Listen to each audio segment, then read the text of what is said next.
What's going on, you guys? It's your boy Patrick, aka Addicted to Combat, back for another week of UFC action. We have the pay-per-view UFC 284 up this week. From Australia, we've got two champions facing off at 155. The champion at lightweight, Islam Makhachev, taking on Alexander Volkanovski, the current featherweight champion, moving up for the challenge. Now, we've got the co-main event with the interim featherweight championship there as well in a 5-round potential bout between Yair Rodrigues and Josh Emmett.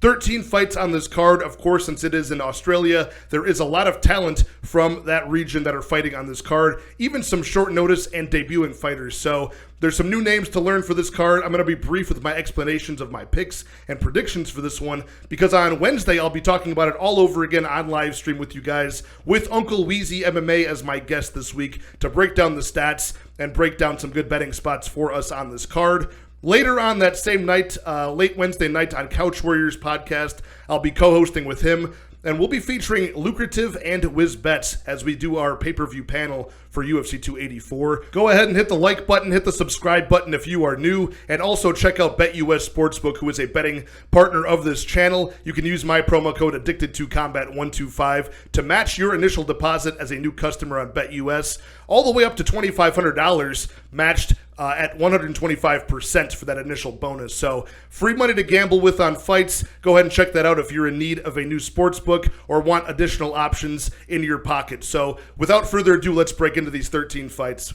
First fight of the night on the prelims, we've got a lightweight bout kicking us off with Tukhugov taking on Elvis Brenner. It's been a while since we've heard Tukhugov fighting. He was supposed to fight Lucas Almeida last fall, but he botched a weight cut for a second time at featherweight, so they're pushing him up to 155 so he can get in the octagon, because it's been about a year and a half since we've seen him. Last time he was in the UFC, he beat Ricardo Ramos by decision. He's had some pretty high-level wins in his career. He has 20 wins, 5 losses, 1 draw. And Elvis Brenner is making his debut on short notice, a Brazilian fighter, a submission guy out of the shoot-to-box team, the Diego Lima camp over there in Brazil. It's a very tough debut spot, so we have the biggest betting favorite on the card in Tukhugov at minus 550, minus 600 range. Elvis Brenner about a plus 400 underdog here. So Tukhugov is out of the AKA, the Khabib team over there. He's a very good Russian wrestler, combat sambo background, but he does like to strike a lot more than some of those guys. He can be headhunting. He can swing pretty wildly, but he is powerful when he lands his target, which is most of the time. It's just sometimes his defense is lacking because he knows he can bail himself out with the wrestling and win minutes there on the ground. He's a pretty good decision machine, 12 wins and 3 losses and 1 draw by decision over some pretty high-level competition. But again, he's been very inactive in the UFC. Over the past 9 years he's been in there, he's fought like 8 times. He had a 2-year suspension from USADA, which they came down on him pretty hard for something that I thought was pretty minor. And he did get suspended for that UFC 229 incident where Conor and Khabib's team were, fighting in the cage after that fight ended. So there's a couple things that have kind of, non-injury related kept him out of the cage. But he's a pretty good wrestler and a pretty decent skill set. I do like his striking as well. And his cardio, he can at least fight through fatigue. Elvis Brenner, this is a tough spot for him. He's going to have a slight height advantage here, a youth advantage of about 7 years. He is only 25 years old, but he's finished 12 of his 13 wins by submission, 11 of those. So 1-3 in decisions, fights that get extended late. He seems not to do very well. He's going to have a hard time, submitting to Tukhugov, who has only been finished, I think, twice in his entire career, and both times were over a decade ago. So that's why there's a big moneyline disparity here. I do agree with it. I think Tukhugov should get an inside-the-distance finish here, which will be the first time he's done that in a while. So you could probably chop down that price on Tukhugov by taking him inside the distance. I think he can outstrike Brenner on the feet, and possibly even get a club and sub himself, down the stretch of this fight, if his cardio is, that much better than Brenner's unproven cardio, especially with high-level competition. We've not seen a whole lot of success from Brenner. So give me Tukhugov. I like him inside the distance here. Up next on the prelims, a featherweight bout between Shane Young and Blake Bilder. And this match reminds me of the fight that we just talked about with Tukhugov and Brenner, where we have Shane Young, who is a New Zealand fighter. He's coming in, who's been in the UFC before 5 times, going 2-3 in those, but we haven't seen the guy in like 2 years, so there's some question marks there, and he's taking on a debuting fighter, so kind of a similar situation to the last fight we just talked about. Blake Bilder coming off of a successful Dana White Contender Series club and sub victory in round 1. I believe he was an underdog in that fight, and he'll be a slight underdog here at plus 115. Blake Bilder is taking on Shane Young, who's the slight favorite at minus 135. Blake Bilder, not a bad skill set. More of a submission type of fighter here. 7 wins, 0 losses, 1 draw. Among those, 4 submissions make up his 7 wins, and he's 2-0-1 in decisions. Not taking on the best level of competition, I have to say. His stand-up does not look great, and I have seen the guy knocked down and hurt pretty bad in some of his regional scene competition. He has been in King of the Cage and CFFC.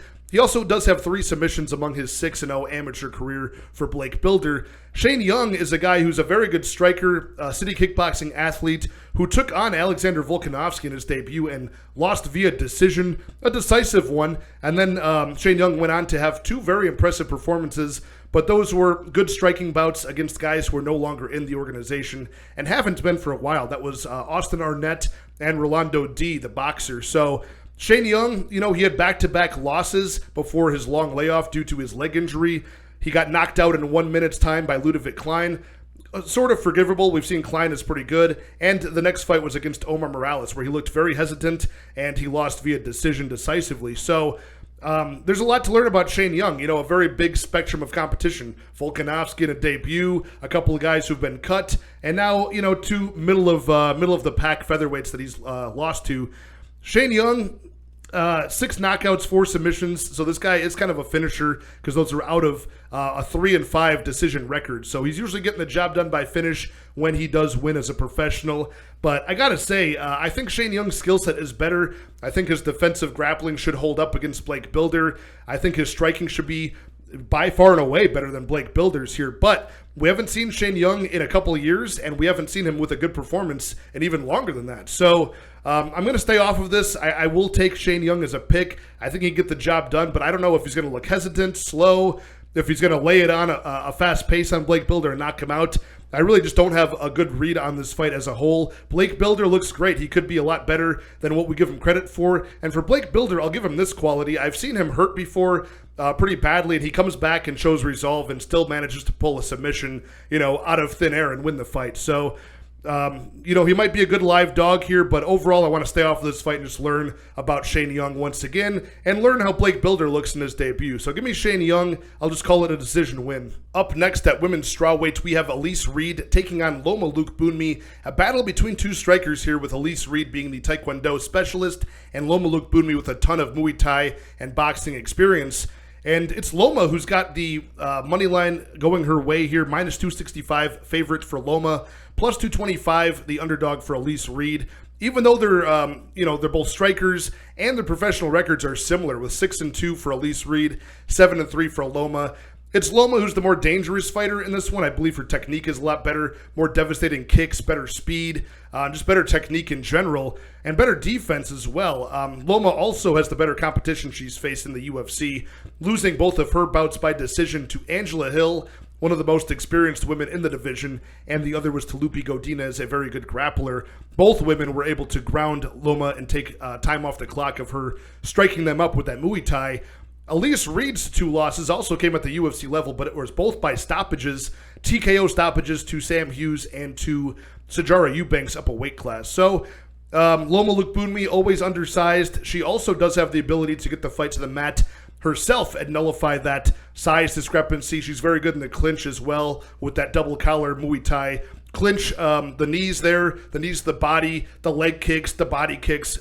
Loma's devastating, and she doubles up her opponents on strikes significantly, over a decent sample size of 6 UFC fights so far, I believe. So I really do like Loma in this spot. She's a minus 265 favorite. Elise Reed, the plus 225 underdog. I kind of agree with that line, and I'm taking Loma here pretty confidently. Again, the size advantage usually goes against Loma. She's only giving up 2 inches of height and reach in this spot to Elise Reed. And both women are coming off of decision victories over debuting fighters, but it was Loma devastating her opponent, Denise Gomez. And Elise Reed, she barely squeaked by that decision against, what was her name? Melissa Martinez, Super Melly. She actually won round 1, she lost round 2, and then round 3, she was en route to losing the fight if she if Martinez didn't make a simple mistake in the clinch, end up on bottom, and let Elise Reed kind of control her for the rest of the fight, she probably would have lost to a debuting fighter, Elise Reed. And the spot where she lost to, the spot where she beat Corey McKenna, that was the spot where Corey McKenna had the wrestling advantage and just failed to engage in the clinch or engage in the wrestling offense until the end of each round last March. So very frustrating for both of those spots. But Elise Reed, those are her 2 wins. Very close ones where she edged it out. So I don't think her grappling is going to, really come into play that much against Loma. I think Loma has the advantage there as well. So give me Loma Lookboonmee. I'm pretty confident she gets another decision win here. If she does end up in top position and can rain down elbows and ground and pound, she could stop Elise Reed and give her her 3rd UFC TKO loss. But overall, I like the money line on Loma Lookboonmee. I'm pretty confident that she gets this victory. Up next at featherweight, a couple of newer fighters to the roster. We've got Jack Jenkins making his debut, taking on Don Shainis, who's making his 2nd walk to the cage. But Don Shainis made his debut last fall against Sadiq Youssef on short notice, and it only lasted 30 seconds before he was guillotined for the loss. So Don Shainis has a big test against him in Jack Jenkins, who's coming off the Contender Series victory, a round 3 dominating performance where he got a ground and pound finish over Freddie Linares. And Jack Jenkins, the Australian here, is on quite a run. He's a 7 win streak fighter right now, 10-2 as a pro overall. His 2 losses were early on in his career by submission for both of them. And he's 2-0 in decisions. So Jack Jenkins, a minus 335 favorite here, pretty heavy favorite over the plus 275 Don Shainis. I got to agree with that price tag. I know it's wide, but I just don't see a spot where Don Shainis can win this fight. Don Shainis has got power, but he also doesn't take damage very well, and he tends to need to get the fight to the mat to employ ground and pound, and that's what Jack Jenkins is very good at. So Jenkins has a pretty good ability to get takedowns himself, defend takedowns. So far, it's been looking pretty good. His cardio looks to be pretty decent as well with that high output striking over 3 rounds. So I've seen toughness, striking, grappling all go in the favor of Jack Jenkins here. He's a hyped prospect that's worked with Volkanovski before. I just don't see a way where I could pick Don Shainis as an underdog in this spot. Both guys are finishers, though. So 8 out of 10 wins for Jenkins have been inside the distance. 10 of 12 for Don Shainis are inside the distance. So even though neither guy has been finished by strikes before, I have seen Don Shainis wobbled. He's got a knockout loss in his record, but that was due to doctor stoppage in a debut, I believe. So I like the fight doesn't go to decision.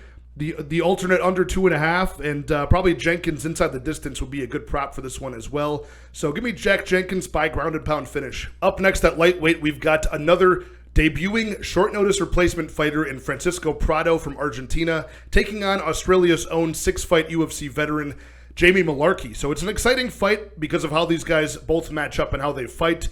But Nasrat Haqparast was supposed to fight Jamie Mullarkey last month. That fight fizzled out, so Francisco Prado has got a big opportunity here to travel across the world and make a debut. At 20 years old, Francisco Prado is a finisher. He's got 11 wins and 0 losses.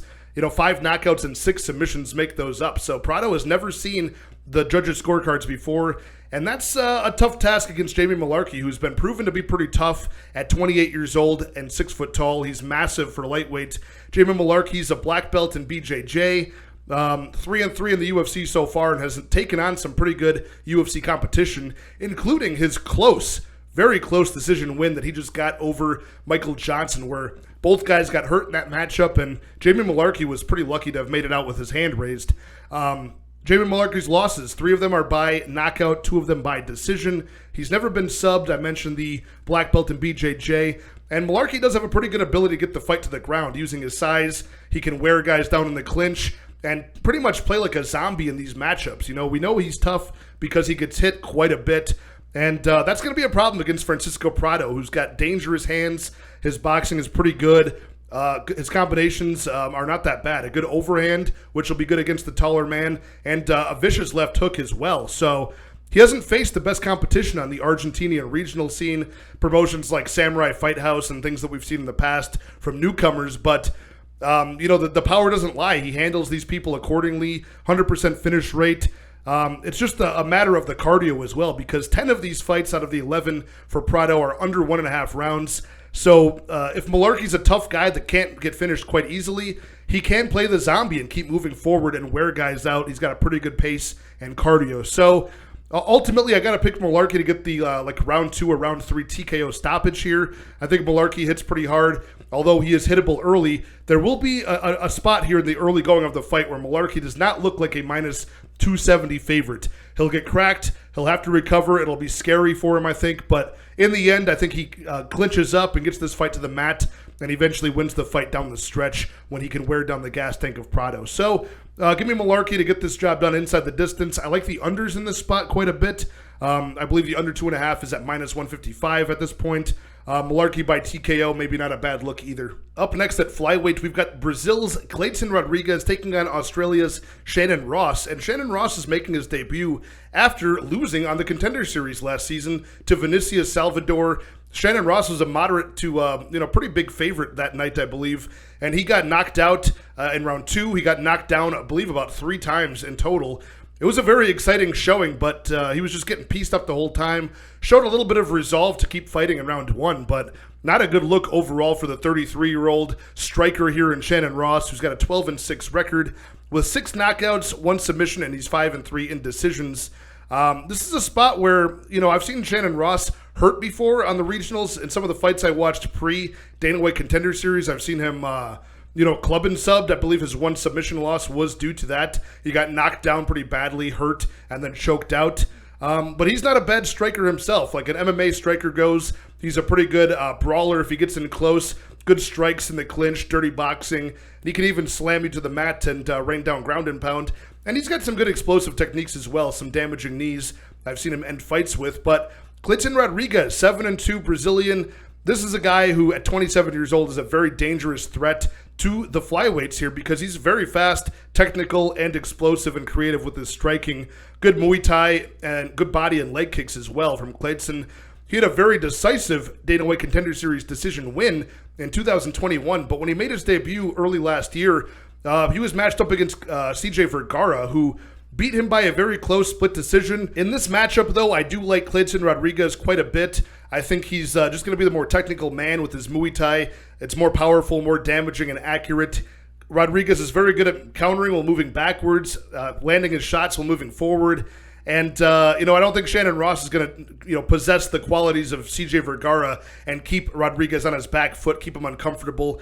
Even with the groundwork, Rodrigues is very good at getting back to his feet explosively at the right moment, shows good urgency, and Shannon Ross just seems to have that unsettling quality at flyweight of his chin not being the best. So he falls into kind of like that Matt Schnell category for the time being where at flyweight, so many punches are thrown your way per minute and per round. It's a lot of opportunities for the tides to turn against you in a fight where damage means quite a bit.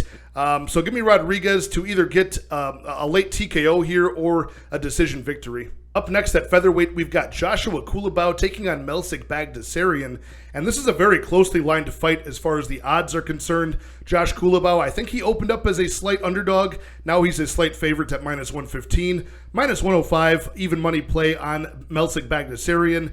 The Armenian kickboxer. Josh Culibao from Australia, this guy has got pretty good UFC experience so far, having fought guys like Jalen Turner in his debut, and he lost that fight, the draw to Charles Jourdain, and now he's coming off of back-to-back decision wins to Chailan Nordenbeck, who he was able to nullify the grappling offense and tee off on him, and Sungwoo Choi, who he was able to beat to the punch and counter-strike against pretty powerfully. So good counter-punching ability for Culibao. He scored a couple of knockdowns over these opponents I've mentioned. The only time he's been knocked out was against Jalen Turner himself.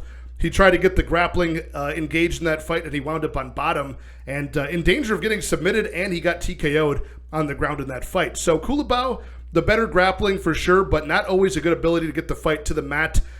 He's pretty content to just skirt on the outside of the cage and try to counterpunch. That worked against the brawling style of Sungwoo Choi. I'm not sure if that's going to work so well against the smooth, accurate, and powerful counter-striking of Baghdasaryan. His kickboxing in general, offensively, is very good. And he's a fast starter as well, but he's learned to pace himself in his last few fights. Melsic was pretty successful against Dennis Bazooka on the Contender Series, where he scored a 3-round decision victory, and he also scored a 3-round decision victory over Bruno Souza, a fellow striker recently. So The power, he's got 5 knockouts over his 7 wins, but he also has 2 decision wins and only 1 loss. He got armbarred, I believe, in his debut for Melsik. So, it's a spot where I think Melsik, if there was a guy that was going to pressure him and brawl and get in his face, maybe I'd be, more hesitant to pick him in this fight, but I got to pick Melsik. I think he's going to lead the dance. I think Culibao is going to allow him to dictate the pace of the striking in this fight, and I just think that the striking is so night and day in the favor of Melsik that he could probably get a knockout here or at least score, the points for 2 rounds to 1. So, Josh Culibao would have to really play the perfect fight, counter-striking effectively, clinching up, and putting Melsik on his back foot and getting the takedowns here and grinding out Melsik and wearing down his gas tank. But I just don't think that's going to happen. We've never seen Culibao really employ that game plan. So give me Melsik here, either inside the distance or a decision. I'm not quite sure. There's still a little bit to learn about the toughness of Culibao on the feet, just how durable he is. So I'll just call it a Melsik Baghdasaryan decision here. Up next at light heavyweight and closing out the prelim fights, we have Tyson Pedro welcoming back Modestas Bukauskas. Bukauskas, the Lithuanian kickboxer, was actually cut from the UFC not too long ago. He suffered that leg injury, the leg kick TKO from Khalil Rountree.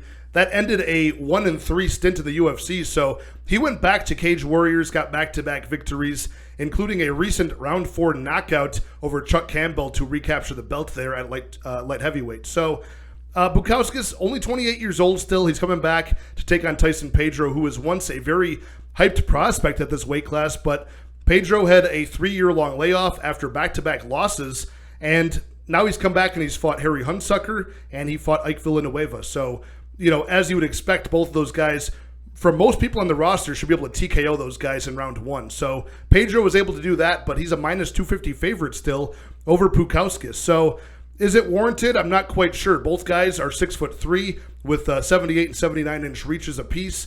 Both pretty young.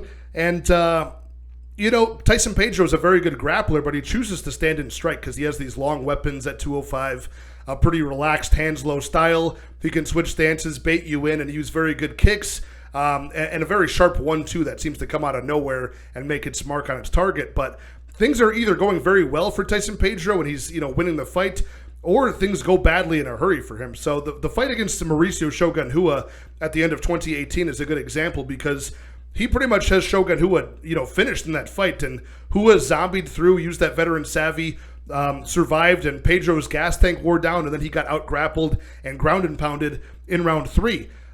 Before that, OSP was able to get a straight armbar from a botched takedown attempt of Tyson Pedro after Pedro cracked him early and had him hurt. So, what's the other loss? The other loss was earlier than that. It was a decision loss to Ilir Latifi. He got out-controlled and just couldn't get anything going. But yeah, that's a spot where I think Modestas is very good in this fight. He's 2-1 in decisions, a pretty good finisher himself with some good countering ability. His left hook is very nice. His rear cross is very nice. He could catch Tyson Pedro with his hands down. And if this fight gets extended, if Pedro can't finish Bukauskas early or engage in the grappling with him, I think Bukauskas can take over. So I'm actually going to call the upset here a round 3 or late TKO for Bukauskas, or a decision win. I think Bukauskas is the better striking, as far as the point scoring goes. Technically, I think he's a better kickboxer as well. So Tyson Pedro, there's just a lot to be learned from him at this point. Like I said, 2 back-to-back victories over guys that tell me nothing in Harry Hunsucker and Ike Villanueva. And before that, it was a long layoff, and before that, 2 losses. So it's been a long time since we've seen like a very good, meaningful win on the resume of Tyson Pedro. I think either Pedro wins this fight within like half of the first round by knockout, or Bukauskas can take over as the fight goes on. So where the money line's at, I'm probably going to stay off of this fight from a betting perspective. The under 1.5 might be a good look. If you're on the Pedro side, the fight doesn't start round 3, maybe even a good look as well, just in general, because both guys are finishers. But I've got a feeling that Bukauskas could take this late and maybe even win by decision here. So probably going to be a pass spot in general for me on this one, but give me the upset in Bukauskas. Opening up the main card, we have another light heavyweight bout between Alonzo Menifield and Jimmy Crute.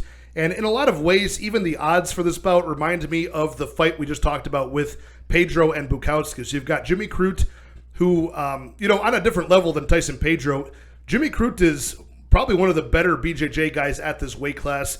you just don't always get a chance to see that because he's got power in his hands, confident in his kickboxing ability. He's got pretty good attributes and measurables for the weight class, and at 26 years old, he's got knockout power. He plods forward. He even knocked out Modestas Bukauskas, who we just talked about in round 1.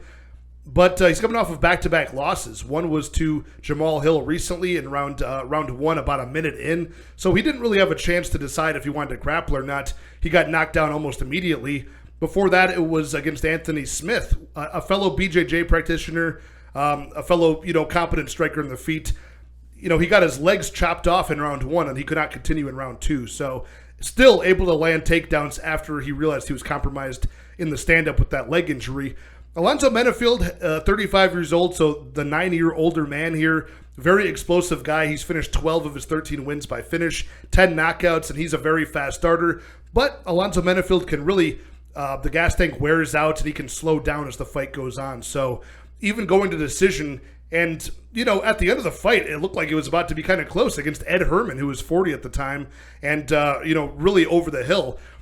He also lost to William Knight by decision. So Alonzo Menifield gets his best work done under 1.5 rounds. After that, if you lead on him, grapple on him, he can, really wear out and slow down and be one at a time with his striking. But early, Alonzo Menifield is a problem. And I think early in this bout, he could knock out Jimmy Crute and look way closer than the money line indicates. He's a plus 180 underdog to the minus 220 Jimmy Crute right now. But Jimmy Crute's got very good cardio. If he can, fix that lapse in judgment, if he can fix that takedown threat and just make it a little bit earlier in the fight, I think he can catch Alonzo Menifield swinging, over-swinging and level change on him and take him to the mat. He's got very good ground and pound and just smooth transitions and top control, and I think he can win this fight by submission. So give me a round 2 submission for Jimmy Crute. Either way, both of these guys are finishers. I think this fight does not start round 3. I think this fight doesn't see the scorecards. If somebody did see the scorecards, I think Jimmy Crute would win the fight by decision. But again, give me Jimmy Crute by round 2 submission here. Up next at heavyweights, we've got Justin Tafa taking on Parker Porter. And this money line has tightened up a bit, but we still have the younger man at 29 years old. Justin Tafa, Australia's own, is the minus 120 favorite here. Parker Porter, the slight underdog at plus 105 for the 37-year-old American. And both of these guys are, pretty big heavyweights, right? 6 foot tall, but they weigh in at that limit. Parker Porter last weighed in at 265. Justin Tafa last weighed in at a record-setting 267, the only heavyweight in UFC history to miss weight. So he's got that accolade. He has a 5-3 record, 5 knockouts. He is 0-2 in decisions, and he has lost in the UFC a few times now. He's 2-3 in the UFC, whereas Parker Porter is 3-2. So Justin Tafa, the guy has lost decisions to Carlos Felipe, who's cut, Jared Vandera, who's probably going to be cut at some point as well, if not already. Not very good looks here. And the one knockout loss was to Yorgan De Castro. Other than that, Justin Tafa has been pretty durable. Parker Porter, he got knocked out by Chris Daukaus and most recently subbed by Gelton Almeida. So not bad losses in general for Parker Porter. In fact, his wins over Josh Parisian, Chase Sherman, Alain Baudot, all decisions. So this guy can actually use his cardio at heavyweight to work his way into a fight, absorb damage early, clinch up, use that dirty boxing, just wear his weight on people. And he's got a pretty good BJJ credential as well, an ability to get the fight to the ground and look for ground and pound or submission. So he's 5 knockouts and 3 submissions, 4-0 in decisions for Parker Porter.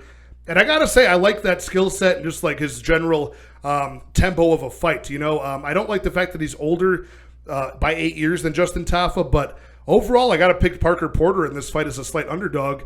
I just really think that the experience so far, he's got a lot more of that. His cardio is better. His BJJ and grappling is better. And I think he can get in close and close that range against Justin Tafa, who's coming off of a victory over Harry Hunsucker, who basically, Hunsucker made Justin Tafa look like Mark Hunt in his prime with that head kick knockout. So I wouldn't expect that to happen against Porter. Justin Tafa is, I think, credited with 100% takedown defense.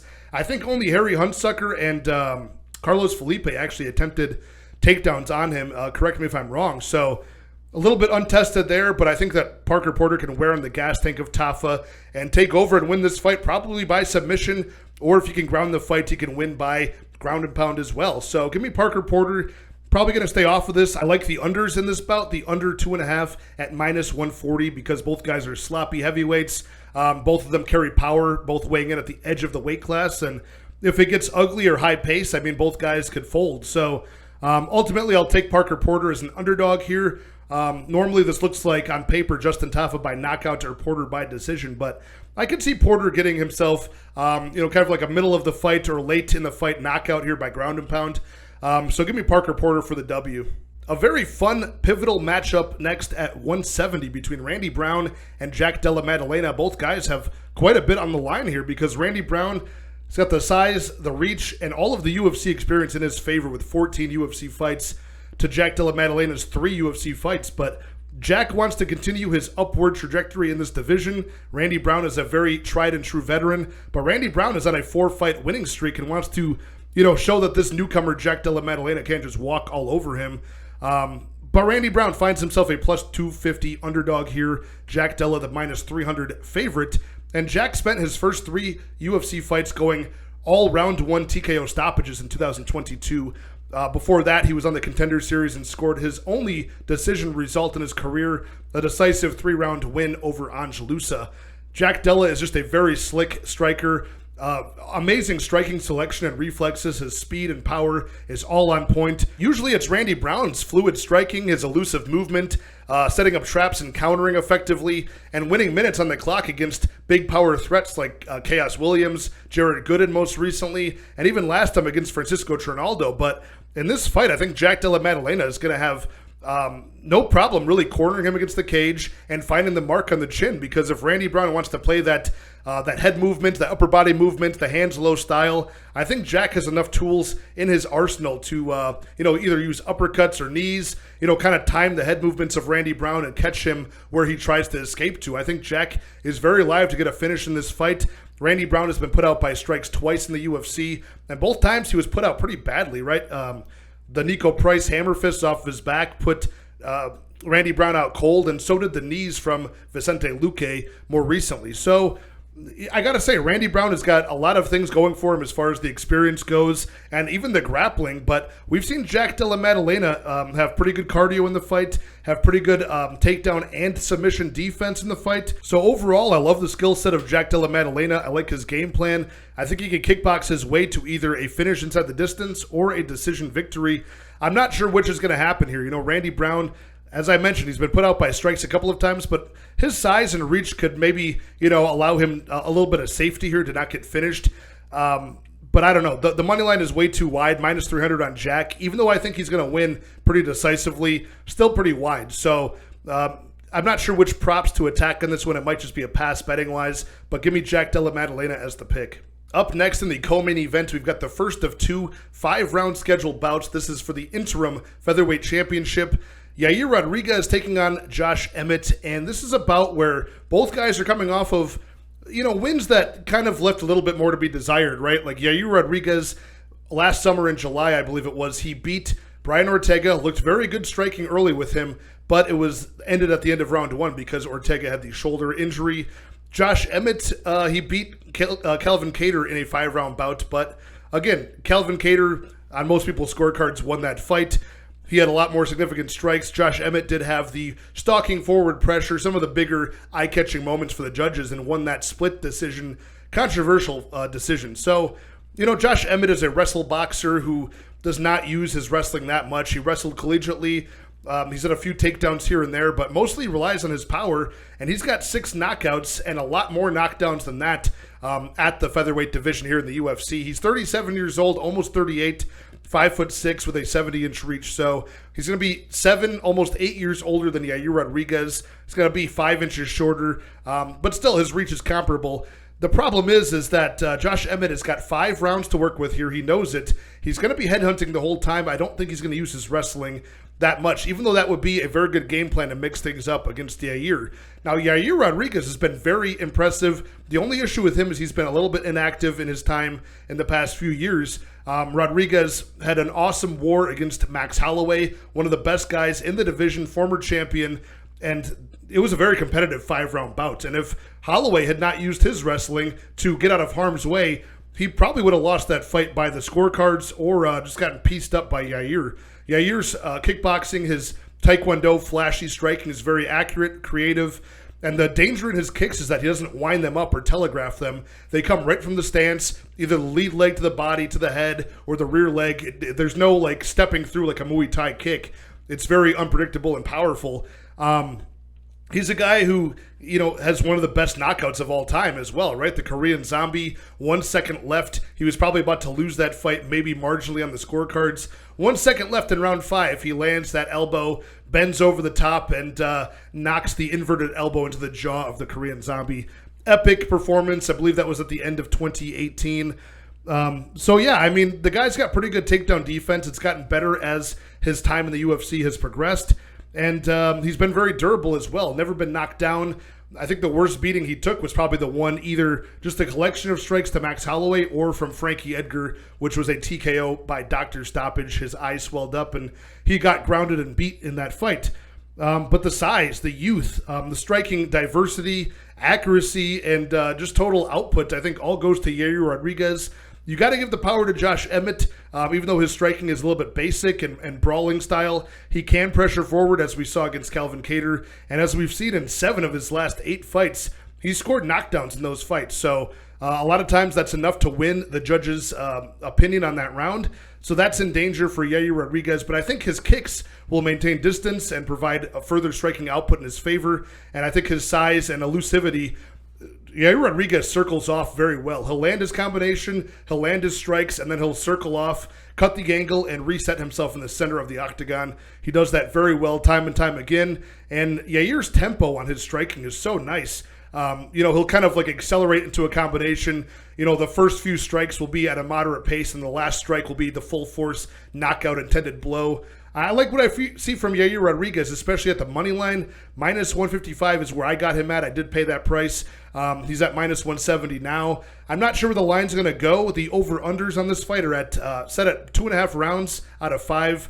Minus 280 for the over 2.5, plus 200 for the under. So at the weight class at featherweight, even though Josh Emmett has the power, the bookies are expecting this to go over the halfway round of the fight. As I talked about, Yair does have some late finishes as well, so that could be an option. So I'm going to call Yair wins this fight by decision or by a late finish, but I think in most worlds he does get the judge's nod on this over 5 rounds. 25 minutes of striking accuracy and striking selection and good counters moving backwards here. So I think Josh Emmett will pressure forward and just struggle to headhunt and find that knockout blow. So give me Yair Rodrigues pretty confidently in this fight to be the interim featherweight champion. Okay, we made it all the way to the main event of the pay-per-view. Hit the like, hit the subscribe. Let's break into this champion versus champion matchup here between Alexander Volkanovski, the reigning champion at featherweight, moving up 10 pounds to challenge Islam Makhachev in his first title defense here. Volkanovski actually has 4 title defenses at his weight class over Holloway twice and over the Korean Zombie and Brian Ortega. Both guys here have very similar records. Makhachev at 23-1 pro record, Volkanovski at 25-1 pro record. Both guys only have 1 loss by knockout on their records earlier in their careers. Makhachev 12-1 in the UFC, 8 finishes among those, whereas there's only 4 finishes for the 12 victories of the flawless UFC record of Volkanovski. So this is going to be a very compelling matchup because you've got Islam Makhachev, who dominates the wrestling in his weight class better than anybody and barely gets hit. He's actually been hit on average less than anybody in UFC history. Volkanovski has one of the highest significant strike outputs in UFC history with 7, almost 7 per minute. And he dominates the striking and the boxing better than most people in his weight class, right? Both guys share in common that they have weaponized cardio and can push the pace for all 5 rounds if need be. So it's going to be a very interesting matchup here because Volkanovski has defended takedowns very well, very good anti-wrestler. Makhachev has defended against the striking very well. So where do these guys meet in the middle? I got to side with the grappler here in Islam Makhachev. I just think he's going to be too big at his native weight class of 155. He trains with one of the best teams ever from one of the best training partners, one of the best champions ever in Khabib. So I'm seeing a lot of similarities, as everybody else is, between Khabib's reign and Islam Makhachev's beginning to his reign here. Just very dominant top pressure, very good at not getting hit. But we see some pretty good striking from Islam Makhachev as well. It was pretty much a club and sub victory over Charles Oliveira, who's got very good Muay Thai back in October. I got to say, I think the striking output from Volkanovski we're used to seeing is going to be stifled now that there's somebody that can match his reach, match his size and strength, and also threaten with the inevitable takedown offense. You know, Islam's going to be looking for that takedown instantly at all times until he gets it. So can Volkanovski stand and kickbox effectively against a guy who never really gets hit that much in return for the majority of each 5-minute round? I just don't think that's going to be too likely here. And as such, Makhachev is the minus 365 to minus 400 favorite, and Volkanovski is the plus 300 underdog, which is just astounding to see that big of a plus number by Volkanovski's name. Given all of his accolades, he's never been beaten in the UFC. But that's what happens when you move up a weight class. So striker versus grappler, I got to side with the smothering top pressure of Islam Makhachev. I'm pretty confident in Makhachev to actually put Volkanovski in enough danger to end the fight inside the distance here. I like the under 3.5. I like the under 4.5 time props as well. The under 4.5 is around minus 145 because that covers what I think is most likely for Volkanovski is a knockout, landing something damaging on the feet and then swarming on Islam Makhachev earlier than later. Or Islam Makhachev can ground the fight early and often and, find either the ground and pound, soften up his opponent here, and get the submission is how I see this ending. So I'm going to say a middle of the fight or late finish for Makhachev. I'm on the money line of Islam Makhachev at minus 360. That is moving on a lot of books, except for DraftKings. I think it's moved to minus 400. So I like him for parlays. I like him for just winning the fight. Even if you just invested that 3.6 units to win one, I don't mind that. I just think that the grappling is going to be too much, and it's going to really suppress the striking offense of Volkanovski. So I see Makhachev handing Volkanovski his first submission loss and his first loss inside the UFC. Okay, there you have it, you guys. All the fights broken down for UFC 284, Makhachev versus Volkanovski. I cannot wait for this weekend. Championship versus championship matchups are always compelling, and the rest of the 12 fights on this card look like they could potentially be violent as well. So, some good betting spots on this card so far I've found. I'll be talking about them as the week goes on. Check me out on Wednesday night at 8 p.m. Central Time for my live stream with Uncle Weezy this week as my guest. Hit the like, hit the subscribe, and we'll talk fights again soon. Cheers.